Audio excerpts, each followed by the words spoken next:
All right, I think it's live. I'm back here playing Jaws of the Lion, Gloomhaven game. And I have done some of the steps in between the first and second scenario that I'll go through here. The first thing that I did was I put the sticker for the second scenario on the map, like it said to do in square B1 for the second scenario there. It also said to name your characters, so I asked my wife and my daughter for some examples of some names, and I went with the names that they gave me. You might recognize them from some television shows. I've got Crowley for the Red Guard and Killian for the Hatchet, and I've also marked off level 1 on their character sheets, so I'll put those over to the side. I think that was pretty much it. Oh no, card upgrades. So we were supposed to go through and take out Desert Knight, the A, and Flaming Sickle, the A, and I'll put those aside, and they are replaced by cards of the same name with the B on the top. So we still have a deck of 6 cards, and this added pull and disarm. Desert Knight is a little bit different, the attack, but it also added disarm, and then there's pull on Flaming Sickle. And then for the Hatchet character, Killian, I'm going to try to remember to refer to them with their names, Killian and Crowley. Close cuts and center mass are going away. So center mass got push on the bottom, and close cuts ends up getting area of effect attack on the top, an AoE with the hexes there. So that attack can hit enemies in those 2 hexes, and it also has a lost icon on the bottom. So if I use it for the bottom half, the card will be lost. And the cards also are introducing loot. That card is introducing looting. So Killian here also has 6 cards still. I reset their hit points. Let me get these cards out of the way here. And just real quick so I can remember as well, the new rules, we've got money tokens out on the board. So those can be looted if you use a loot card or you end your turn on top of them. There's a treasure tile which you can loot to get a specific treasure that's in the glossary. I haven't looked up what it is, but you look up by the number, and it's number 14. It says it there on the map. There are traps placed out here. There's 1, 2, 3, 4. So any character that goes onto a trap will take 3 damage. There's a 3 damage marker on top of it to remember that. There's also a door. This blue hex here is a door. So once a player steps on the door, it reveals the room down here. And when you reveal the room down here, there's going to be more enemies that come out, 1 here and 1 here in a 2-character game. So they don't go on during initial setup. You have to actually reveal the room. Let's see what else. Basic actions have also been introduced. So basic actions, the top of every card can be used for an attack 2, and the bottom of every card can be used for a move 2. Lost actions I went over already. The Red Guard also gets a lost icon. It's a move 6 on the bottom of Desert Knight here. Looting I went over. Looting can also be done at range. So for example, I'll put this close cuts card back up here. It has loot 1 at the bottom. So what that means is I can loot the space that I'm on plus 1 up to 1 space away. So everything within 1 space. If it said like loot 2, it'd be everything within 2 spaces. And then area effects, talked about that already for that 1 card. What else we got here? Push and pull. You either push or pull the target up to the number of hexes away. The new negative condition of disarm. You put a disarm condition on them, and then they cannot perform attack abilities, so they can do other stuff, just not attack abilities. This scenario also introduces negating damage through lost cards. So you could choose to lose a card from your hand to negate all of the damage that you are going to take. It says anytime a character suffers damage. So you can do 1 card from your hand or 2 cards from your discard pile over here into your lost, and that will negate all of the damage. There's some information about failing a scenario. What also is getting introduced is the monster ability deck. So for these Vermling Raiders, we're using the 4 basic Vermling Raider cards that come with Jaws of the Lion here. So unlike last scenario where they moved 1 and attacked 2 every time and always went with initiative 50, there's going to be initiative numbers on these cards, and it's actually going to tell us what they're going to do during that turn, and there could be some modifiers to their base stats on the ability card for them. It talks about how monsters will interact with traps. They're basically not going to walk over traps unless that is the absolute only way to get to any character that they have focus on. If there's another character that they can get to, even if it's clearly all the way on the other side of the map, they'll go towards that person instead. And there's ranged attacks. So it works basically like, at least the rules that I'm reading here, it works basically just like a normal character's ranged attacks, or like one of the player character's ranged attacks, where you see the distance. It does talk about how that if they have the ability to move away, like if their ability card has move on it, they'll move to get out of disadvantage if they're attacking someone that's right next to them. And they're only going to move if there isn't already somebody in range to them. So if there is somebody in range, then they won't move. They'll just stay where they are and attack. So what's this last paragraph say? A monster will only move following these rules if it is performing a ranged attack. If the monster is performing a melee attack and it's not performing, or it is not performing an attack, it will move normally instead of attempting to get adjacent to its focus. If the monster has muddle or another source of disadvantage, it will gain no benefit from moving away, since it would not lose disadvantage, so it would not move. When moving, a monster will only move the minimum distance required up to its maximum movement value to get within range to attack its focus. So I've seen some debate online about focus with ranged attacks.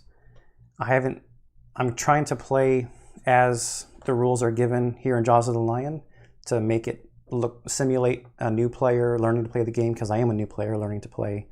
So I'm going to play with the rules that I've learned via the book so far, and that doesn't change the focus rules because the debate seems to be about the focus.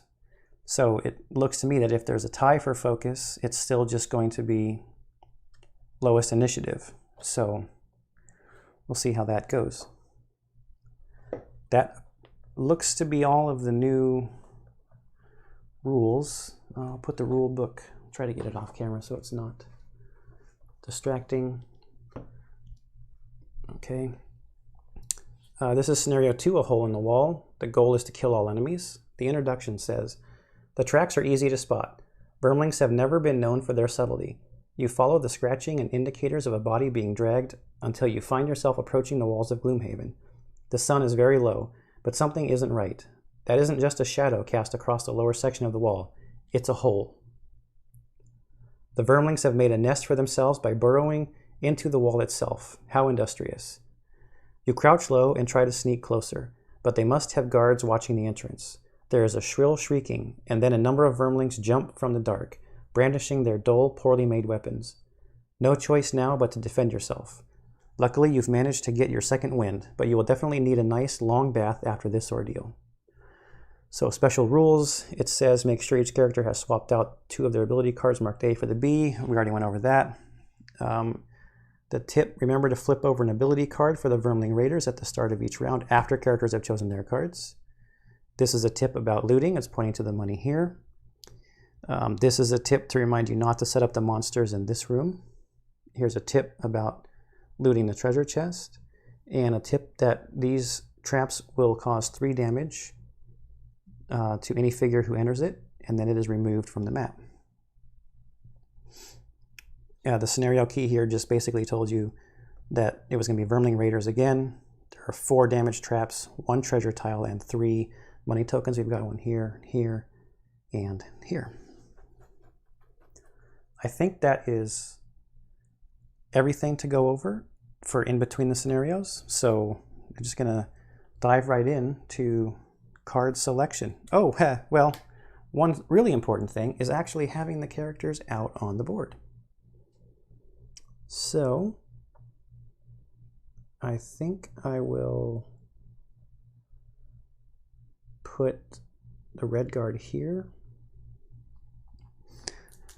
The reason I want to put him there is I did see, I think it was, no, it wasn't him. It must have been Hatchet who had a, I want to do some pushing and pulling with these traps around. And I think his new card had, yeah, it has a push on it. So I'm actually going to put the red guard here, and I'm going to put Hatchet here. Now I'm hoping that I get to go first, if that's going to be my plan. So I want to try to do this push, and that's initiative 24. I could move, well, so even if they go first, I can always move and then push, because if I'm going to take a ranged attack, if they get to go, I don't want him to move right next to me. And I've got double throw here, which can target 2 enemies, so I could work on those 2 guys right in front of me, and that's 64. So we're going to be going 24 on top here for Hatchet.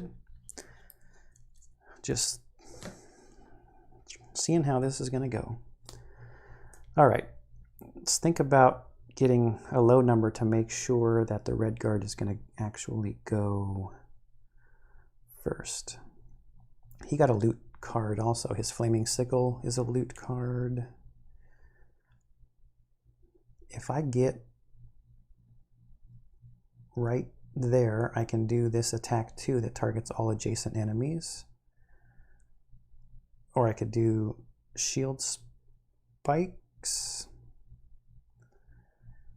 that targets 2 adjacent enemies. If I could move 1 up, or I could move 2 up. Oh, but then I can't push the guy through me.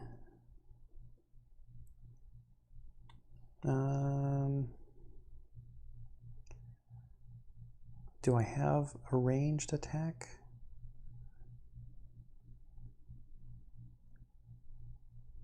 I do, but it's range 2. And I was thinking about maybe moving 3 to end up here to loot, and then maybe trying to pull this guy onto here. Oh, but that's the same card. It is loot 1, so if I end up here, I could loot it right next to me. So that's interesting, but it's initiative 63. Do I have a good, maybe I'll do, oh, but then I still need to move, and that loot is a bottom ability. I do not have any moves on top. Let's see. I could just play a card for the move 2.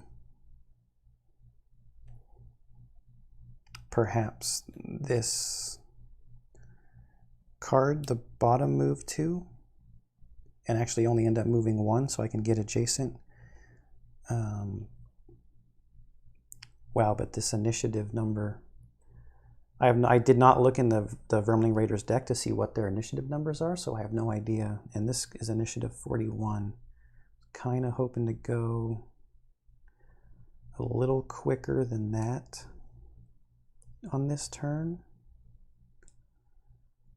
just to try to pull off So maybe I use this for the move 3. Or the move, it doesn't really matter. One of the two bottom moves just to get initiative 14. And then do this 2 adjacent enemies suffer 2. I might not have to worry about, I think Hatchet might do a good job of taking out this guy here by pushing him onto the trap and doing his double throw.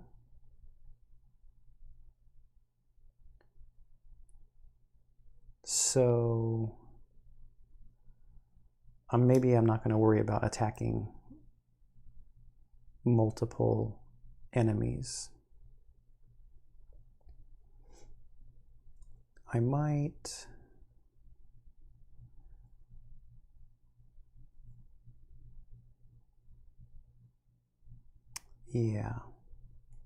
let's do this one. It's a range attack, so I'll attack.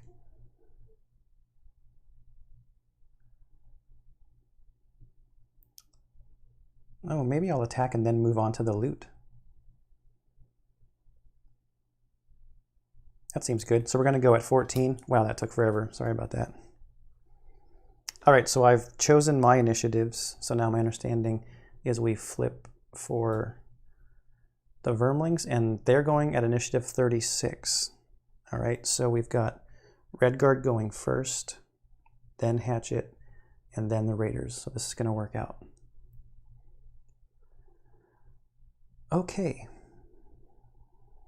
So Redguard is going first, and these are the cards that I just talked through selecting. I'm going to do the ranged attack from Blinding Sickle.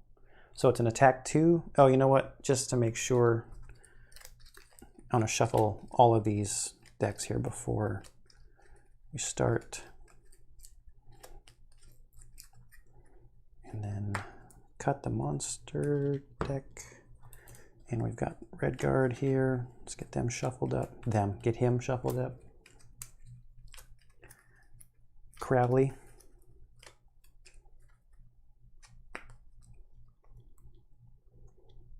I want to see that ×2, even though I really don't think I need it, because these guys are all normal monsters. So 5 health. It's going to be another quick one. I do want to try to make it a point to get down here to loot this, because it's the first time there's been a treasure chest. I'll have to grab the glossary and find out what it is. All right, that's good enough. Okay, so Redguard, attack 2 at range 2, and it's going to immobilize him. So it's range 2 to this guy here. Attack 2, flip it over, -1. So that's 1 damage, and that is standy 4. And immobilize is this little foot looking thing. Okay, so that was attack 2 at range 2, and then I can move 3. So he's going to go 1, 2, 3. It's the end of his turn, so he's on a coin. He's going to loot it, and we'll put it over here on his map. Okay. Those go in the discard. And now it's Hatchet's turn.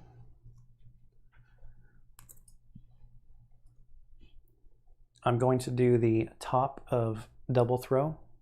So it's attack 2 at range 3 with 2 targets. So I've got 1, 2, 3. I've got these 2 guys are within 3. So I'll start with the closest guy, and that was attack 2 +2. So that guy is at 4. And that is standy 6. And then I was going to do the bottom of center mass, which the first action on there is move 3. I'm just going to move 1 right to there. Then I have push 2, target 1 adjacent enemy. So my understanding of the rule is that every hex that you push it, it has to be further away from the person who's doing the pushing. So that would be 1, 2 onto the trap. So the trap will do 3 damage. So we'll take the trap off.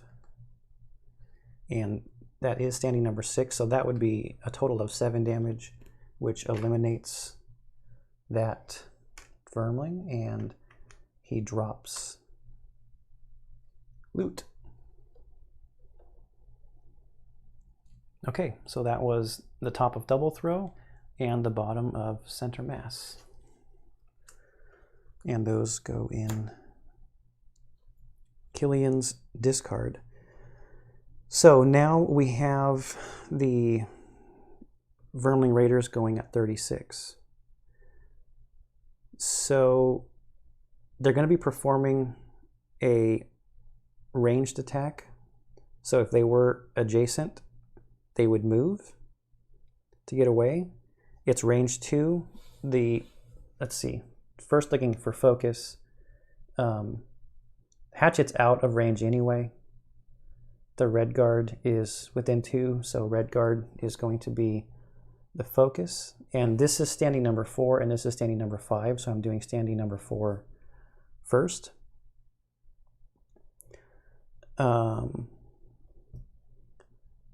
So he doesn't need to move because he's already within range, and his attack is attack -1.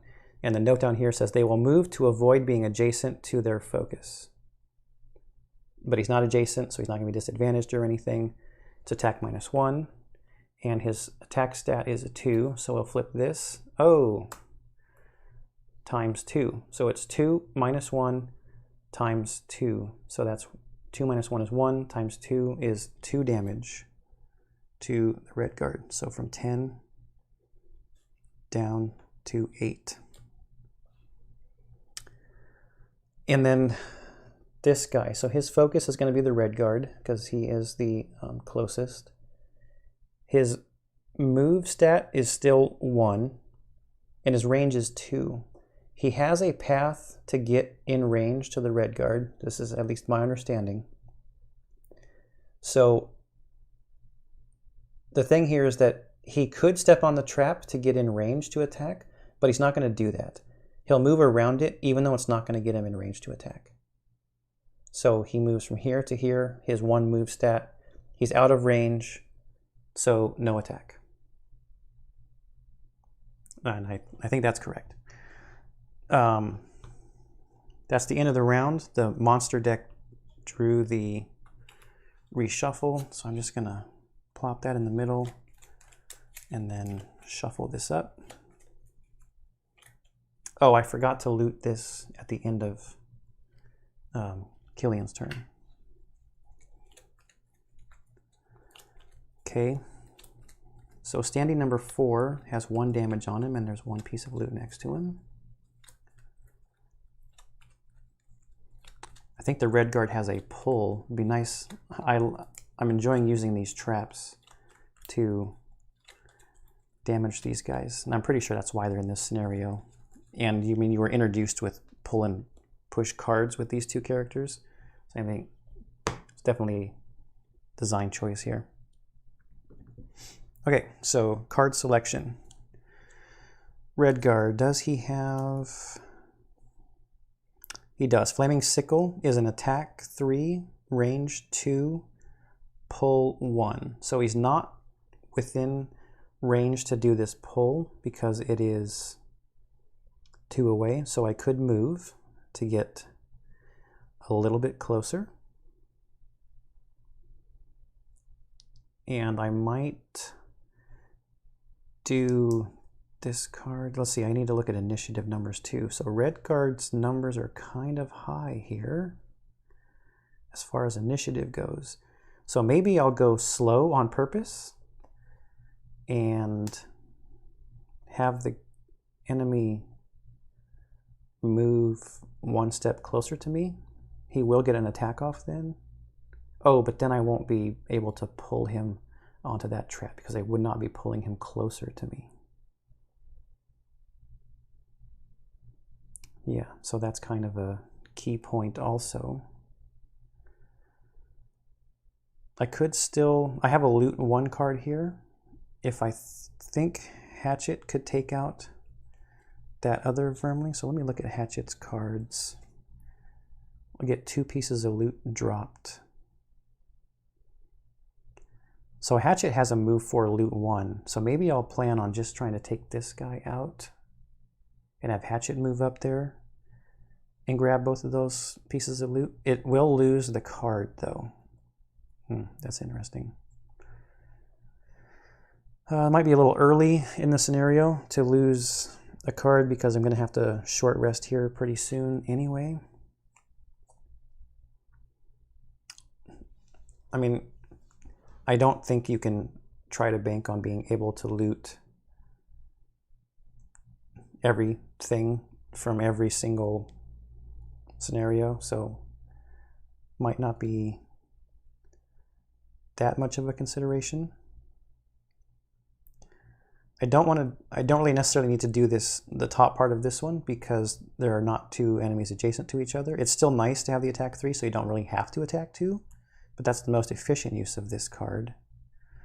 Stopping power is an attack 3 at range 3, so I could hit that guy up there and have a 35 initiative.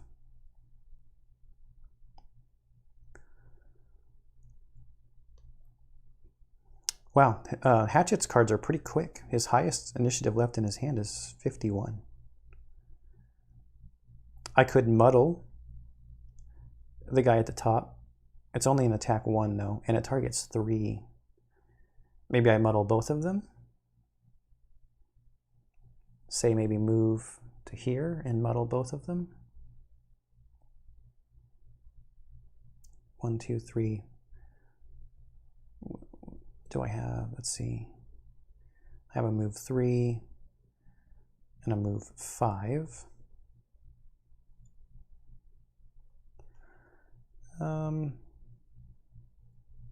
Sure, why not? It is only an attack 1, but it's okay.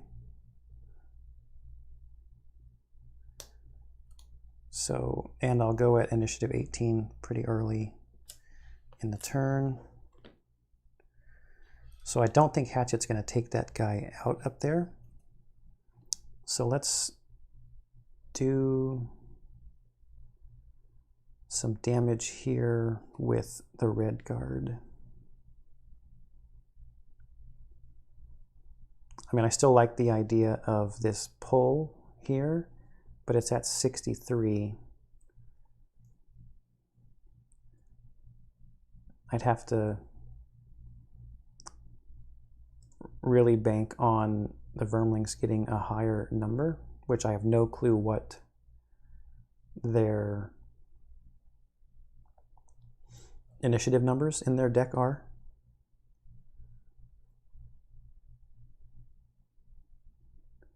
This does an attack 2 and disarms somebody. I'm already going to muddle them, so I think I'm okay with not doing that. And that's a move 90. I'll try it. So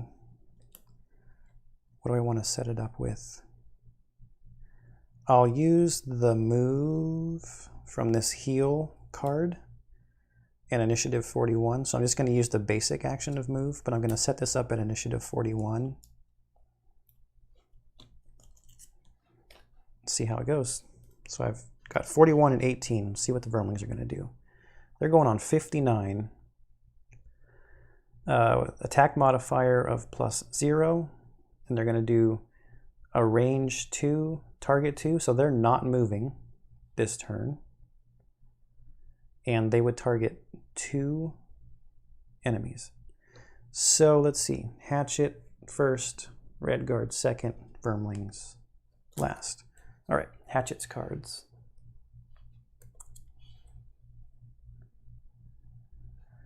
I was going to move I'm going to go 1, 2, 3, 4. There are walls here, so I had to go around there. And he does, so that was the bottom of Second Wind, and now the top of Disorienting Barrage. Range 3, target 3, but there's only 2 guys, attack 1 and muddle. Okay, so we'll start here. It's attack 1 plus 0, so that's standy 4 gets 1. This should go away because they went last round. That should have been gone already. And then the modifier for standy number 5 over here is plus 0. So standy 5, 1 damage. And muddle and muddle.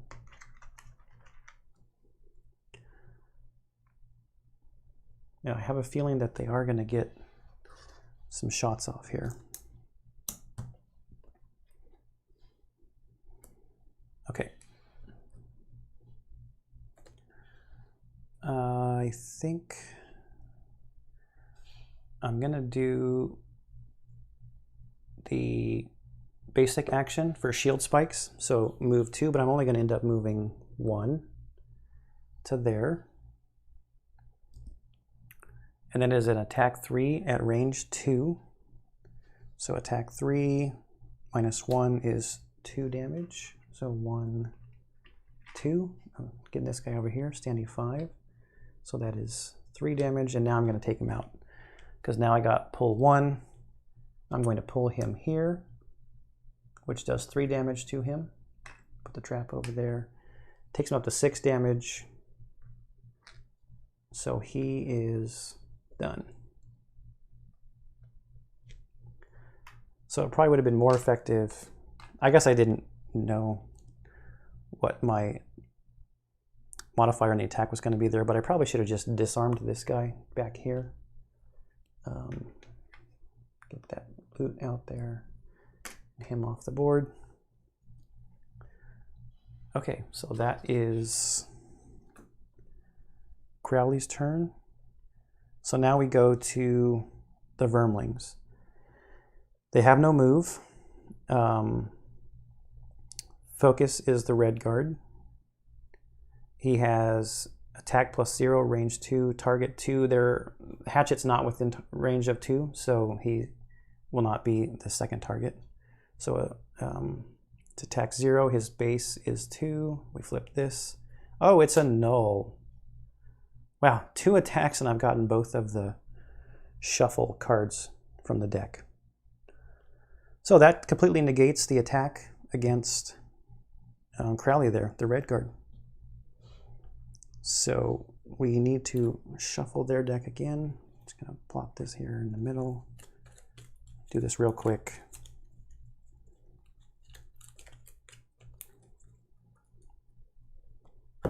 And the muddle goes away. Oh, you know what? I was supposed to draw 2 because of the muddle and take the worse one, but but the null would have been the worst, so it doesn't really matter what the other one was. At least I don't think it does.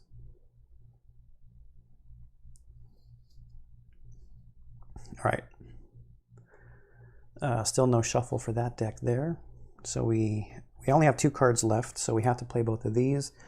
And I want to go as fast as possible, so I'll put that at 38 and 25. Is that what I want to do?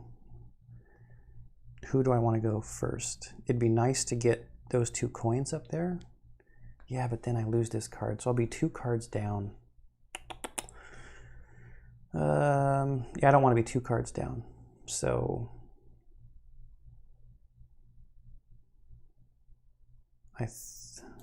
maybe I should actually look and see what's going on here. This is an adjacent attack. This is an adjacent attack. This one hits an enemy within 2 for 2 damage.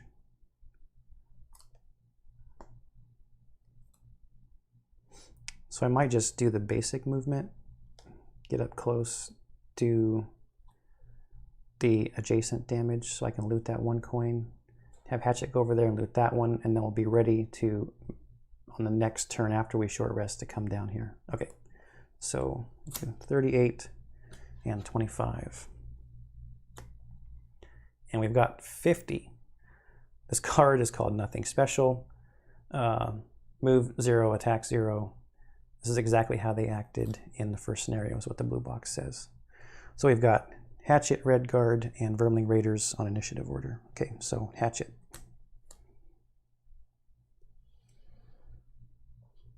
Put these over here.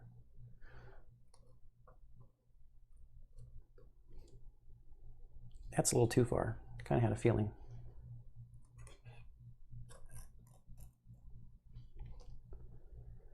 There we go. Still over there a little ways, but you can see it. So let's do just do the attack first. Attack 3 at range 3, the top of stopping power. Then we can move and loot something. So we've got 1, 2, 3 range to that guy.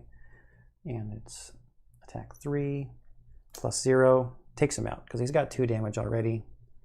So that's 3. We'll throw a coin down where he was. So now I have to debate. Do I move and loot and lose a second card? Because I have to short rest here in a second. Because I can do the bottom of close cuts. Or do I just leave one coin on the board?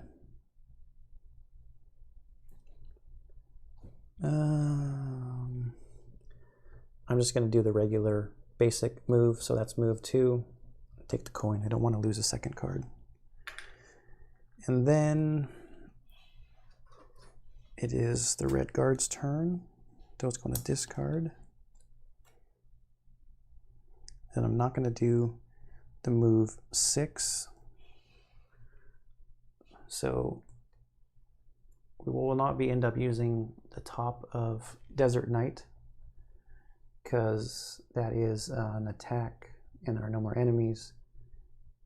So I'll just use the basic movement on the bottom of Twirling Stabs. I think I called it Twirling Slabs at one point in the first scenario, but it's Twirling Stabs. Stabs makes a whole lot more sense than slabs.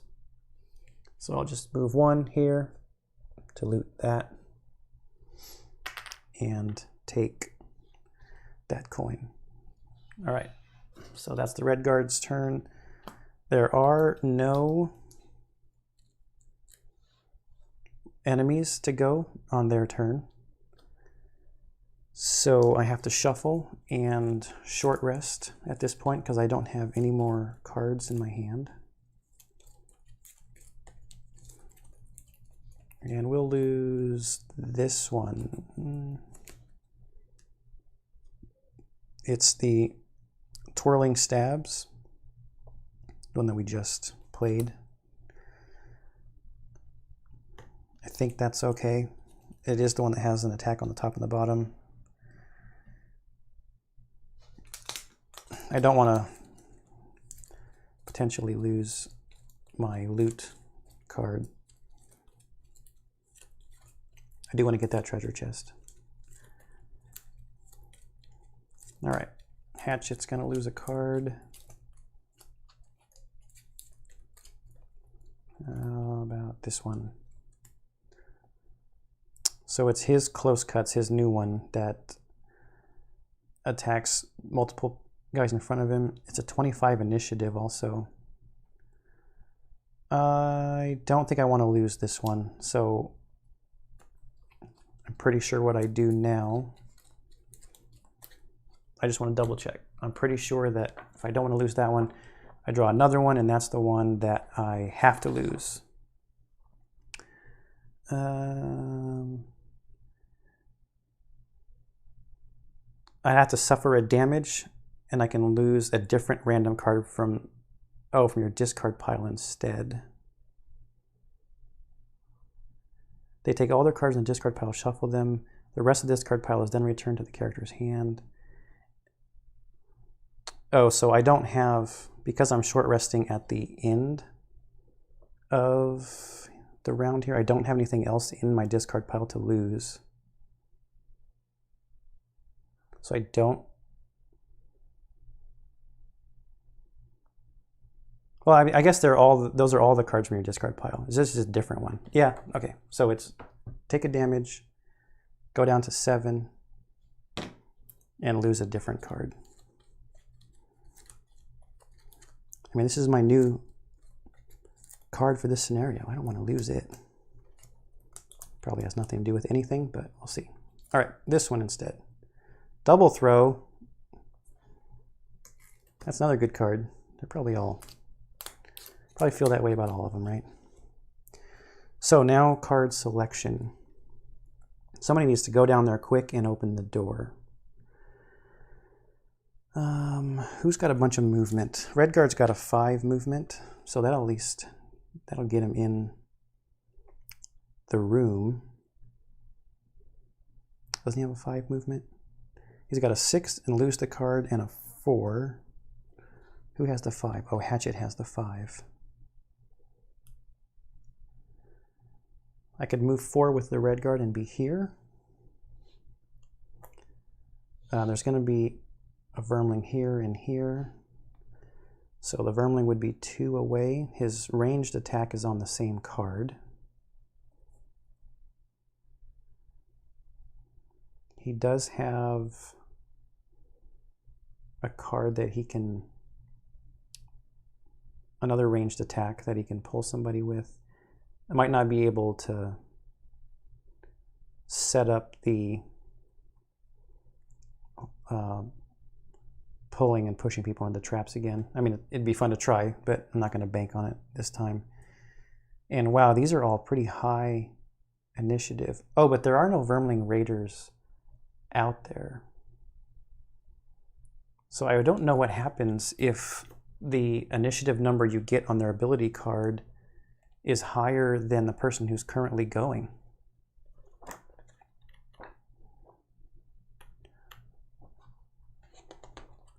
So if the revealed and monster's initiatives are lower than the revealing character, they act immediately after that character's turn, signified by placing their initiative order token next in the order. Otherwise, they act normally in initiative order. So they would get to go right after.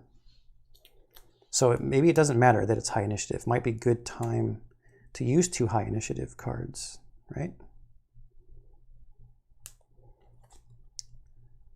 But then I got to make sure if he's going to be the one opening the door, that Hatchet has a high, and Hatchet moves quick.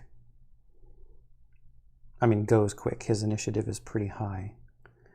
So maybe I just bank on Hatchet opening the door.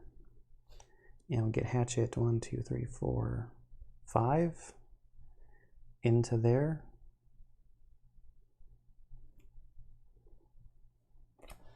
So let's start with that plan.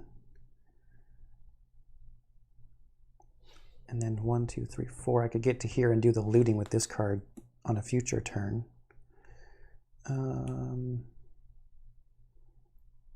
Maybe do Disorienting Barrage to muddle these guys right away, because they'll both be within that range. Let's go with that plan for Hatchet. So Hatchet's going to open the door. The Vermlings will then be available to do something. Okay, so Crowley, the Redguard. What are you going to do? You can possibly still move 4 to get here. And this is an interesting, the Desert Knight attack, it's not a ranged attack, although it does target an enemy within 2 hexes. So there's no indication on here that even if you're adjacent, that you would have a disadvantage with this particular card. So Flaming Strike is ranged. Yeah, so this guy would move. If I end up here, I could pull him onto there if he draws a move. Oh yeah, this might work out. So if I try to go last with Crowley, so I'll put him at 87. Let the Vermlings go, and then pull him onto the trap. Okay, so Vermlings don't have a card because there's no Vermlings out there yet. So it's Hatchet at 18, and then Killian the Hatchet at 18, and then Crowley the Red Guard at 87. So we'll start with Killian here, get his cards over here. And we'll do the move 5. So it's 1, 2, 3. Step on the door, door opens. I've got 2 Vermlings here, so 1 there and 1 there. So they are revealed. When they're revealed, we give them an ability card. Ooh, and they're at 85. Wow. That was close. Good thing I chose 87. So it's just going to be that order. Killian the Hatchet, Crowley the Red Guard, and then the Vermling Raiders. So Killian has moved 3. He's got 2 movement left from his card. So we're going to go there and there. And then we're going to do the top of Disorienting Barrage. Attack 1, range 3, target 3, and muddle. Both of these guys are within range. 1, 2, 3. 1, 2, 3. Okay, let's just do this guy here first. It's attack 1. -1 is 0, but he will be muddled. That's standing number 2. And this one over here is attack 1 plus 0 is standee number 1, 1 damage, and also muddled. Okay, that is Killian's turn. Vermling Raiders, standing number 1. So focus is going to be the closest enemy, which is Killian. Crowley's way back there, and he's not in line of sight. There's walls blocking. I'm pretty sure line of sight blocks focus. I can't remember that rule right now. It doesn't matter. I'll look it up later because this is very clear who's going to be the focus.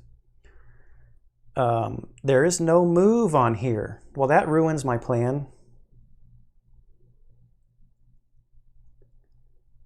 It has push, target all adjacent enemies, and an attack in range 2. No one's in range, so this is gonna do nothing. Okay. And it has the shuffle icon. Oh, you know what? I did that wrong. Vermling Raiders should have been here, and then Crowley last.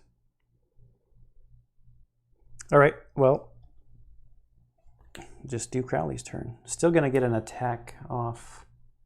Oh. I'll have to move in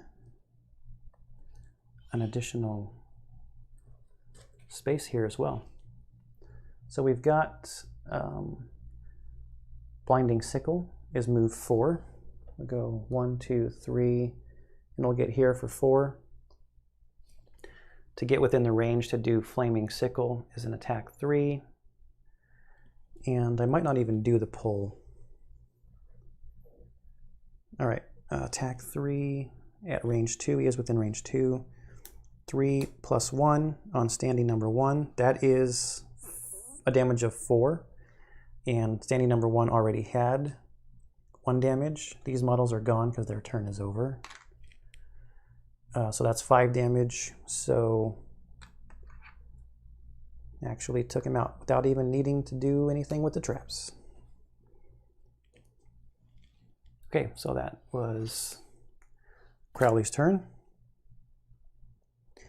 That's the end of the turn. We did not draw any reshuffle stuff here, but we do have to reshuffle the Vermling ability cards with only 4. Not too many. They didn't even get an attack off that turn. Maybe we surprised them coming in the door. We'll run with that.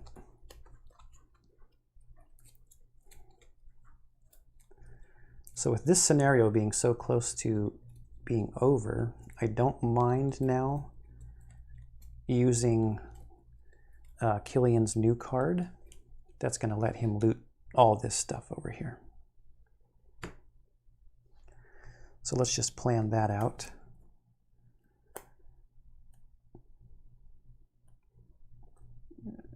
So it's close cuts, goes on 25. And 1, 2, 3, let's get an attack off. Before we do that, the tops of both of these are both attack 3 and range 3. So, and we're going to have to short rest after this turn because we'll only have one card left in our hand. Oh. Yeah, I'm going to do this move and loot just in case I get like the ×2 or something that takes this guy out, because at least my understanding is that as soon as this guy is out, the scenario's over. I think. We'll see if it matters. It shouldn't matter. I'll just do the looting first and then take the guy out because it's way too far for 1, 2, 3, 4, 5. It might not be if I use the move 6.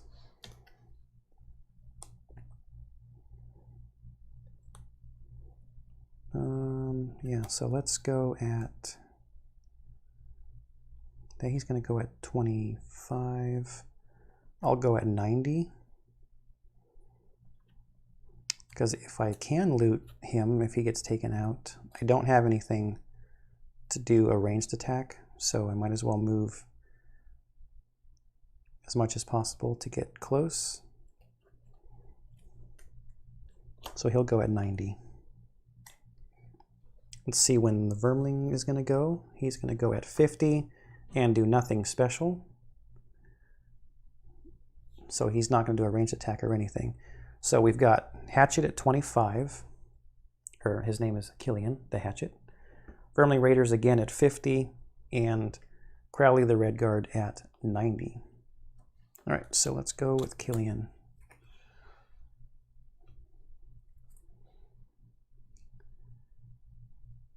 Oh, if I don't do the attack first, then I'm not going to be in range to do my attack. I don't want to chance it, or you know what, I'm going to look it up now because I want to know if the scenario ends immediately when the last monster is killed. So kill all the enemies. I wonder if it'd be faster to look it up in the glossary. I actually have not looked in this book yet. Maybe under...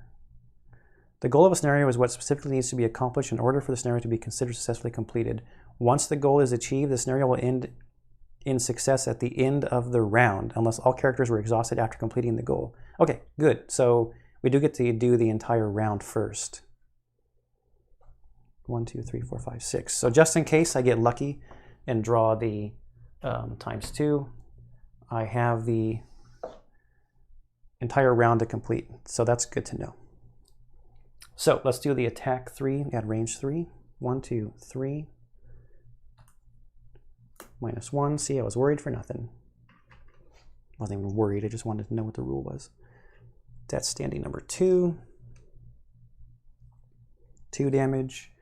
And then I'm going to do the bottom of close cuts, which is move 4, loot 1. 1, 2, 3, 4. Yep. 1, 2, 3, 4. And then loot 1 lets me loot everything within 1 range of where I am. And I'm going to get this. So when this treasure tile is looted, look for entry 14 in the treasure index at the back of the glossary. So we go to the glossary. Treasure index. Treasure index 14 says gain 3 money tokens. So Killian is going to end up rich here. 1, 2, 3. Put that away. Okay, that was... So one thing to note is that close cuts did have the lost icon on it, so that has to go over there, and that's going to go in the discard pile. So I'm down to about 3 turns left with Killian's cards there. So next is the Vermling Raider. Okay, so let's check focus. 1, 2... He's not doing a ranged attack, so he'd be melee attacking. So this makes it kind of easy because this obstacle is in the way. It'd be a long way around to Crowley there, so his focus is going to be Killian. And his base movement is 1, so I'll move there because he's still closer to Killian by moving there. And he's not within range, so he's not going to attack. And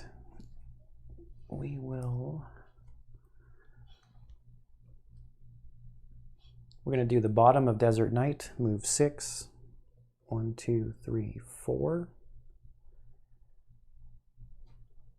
And then the top of Shocking Advance, which is attack 3, immobilize. So attack 3 plus 0.